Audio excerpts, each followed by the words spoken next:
Recently, Anonymous announced that TikTok was created by the Chinese government to spy on us. Is this true? I don't know. But doing research for this video, I found out that a few months ago, a few senators wanted to pass a law to ban TikTok from the US. Also, Mark Zuckerberg has talked about how TikTok is dangerous and how data is stolen from our phones and they're recording everything that we're doing. They have access to our microphone, to our camera. But then again, Mark Zuckerberg, who is he to talk about this? He has Facebook and Instagram, and they also have access to our information. They can use our information, they can use our data, record our conversations, they can just access our camera because we already gave them permission. But apparently, next to TikTok, Facebook and Instagram seem like babies or something, because apparently there are people in the government of China who can ask TikTok for information on any citizen of the world who has a TikTok account and they can get it. However, this got me to another subject which is very, very important, and I would say even more important than the data. Of course, the data is important too because it is our data. I know Gary Vee tells you to upload 5 or 6 TikToks a day, and a lot of musicians are choosing to go to TikTok. But is TikTok really that good for promoting your music? I've tried to upload a few TikToks. It's been good. I've gotten a lot of engagement, way more than on Instagram. On Instagram, it's very hard to grow organically nowadays. Even if you have a lot of followers, you still don't get very many views. You can have more than 1,000 followers, and maybe if you're lucky, your videos will get 100, 2,000 views. Even using a ton of hashtags, it's really hard to get views just because they're pushing content that is paid content way more than organic content, because Instagram is the app at the moment. It's trendy. Everybody wants to be an Instagram star or whatever the influencers are called there. Let's not even talk about Facebook. There's zero engagement on there. The algorithm is terrible unless you're paying for ads. So it seems like TikTok is more or less the place to be nowadays if you want to get your content noticed. If you're a musician, if you want anyone to see your content or to hear your music, you have to go where the growth will be organic, because otherwise it costs a fortune. But the more important fact here is that TikTok is a little bit toxic.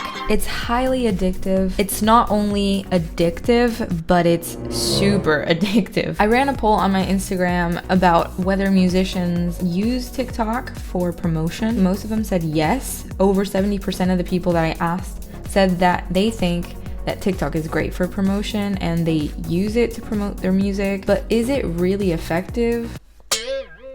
We've all heard the story of Old Town Road and how it became super successful because of TikTok. But that got me to question the fact that every single time I hear Old Town Road spoken about, I also hear in that same sentence TikTok being talked about. So as much as people or the media were saying Old Town Road used TikTok to get promoted and to become a huge hit, I would dare say that it was the other way around. TikTok used Old Town Road to promote itself. If it was intentional or not, I don't know. Sounds like if it wasn't intentional, it was a great accident, but I think it was intentional.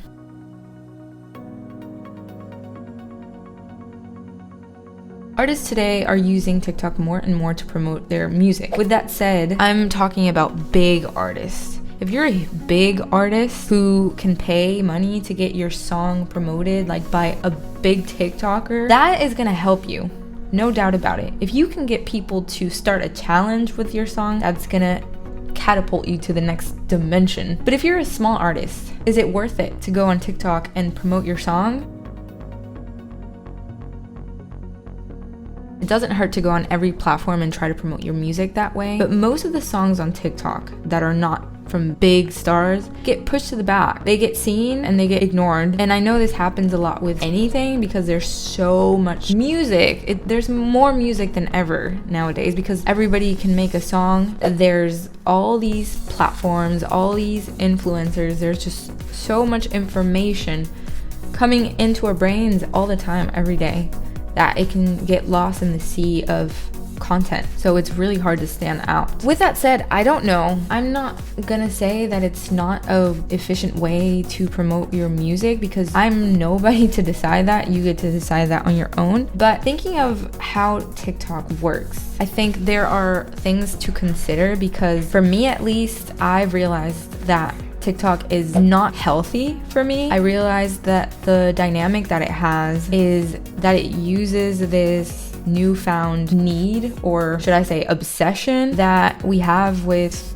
fame. And I say newfound because I don't think it used to be that way before, or at least not as much as now. I think people wanted to be rich before, and now the benchmark is fame. The benchmark for success is fame today. How did we get here? I don't know when the turning point was, but now you see people asking for likes, and I've seen this on TikTok. People ask for likes for literally a video where they're lip syncing to a background song. It's like a song in the background that you can't even distinguish. And it's just like it so I can get to this many followers, or so I can, but there's like no real goal behind it. It's just like being famous just to have the clout. Normally, people who get famous for a reason, or this is how it used to be. People who got famous, they didn't just get famous. Like there was some kind of work behind it. It still is like that with people who are really, really famous. I mean like famous, like really, really, really famous. The Kardashians are a good example. People criticize the Kardashians because they say, why are they famous? They have no reason to be famous. They're not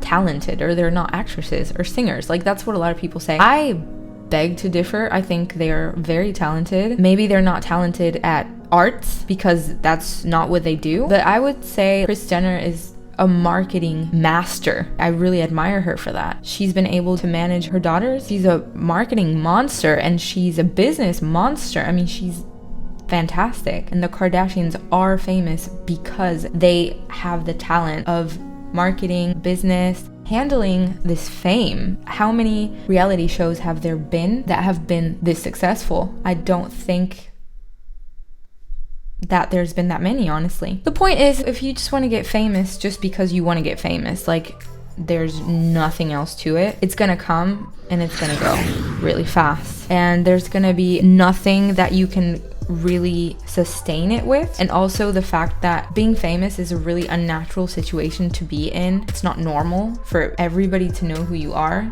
So when this comes, you have to know that there's something behind it to back it up. Anyway, going back to the subject of TikTok. So it exploits this need that we have of being famous, this obsession, and it makes you think that you can get famous. It gives you likes, it gives you followers, it gives you many followers at the beginning. You see that people are liking your content, they're engaging, and it works kind of like a drug because at first everything is wonderful.